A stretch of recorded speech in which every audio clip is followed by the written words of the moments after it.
कबाबजीज water pump पर guard की firing, बच्चे की टांग पर गोली लग गई।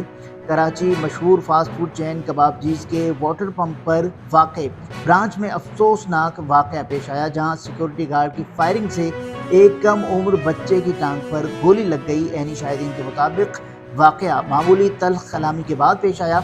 बच्चे को फौरी तौर पर अस्पताल मुंतकिल कर दिया गया, जबकि पुलिस ने गार्ड को हिरासत में लेकर तहकीकात का आगाज़ कर दिया है।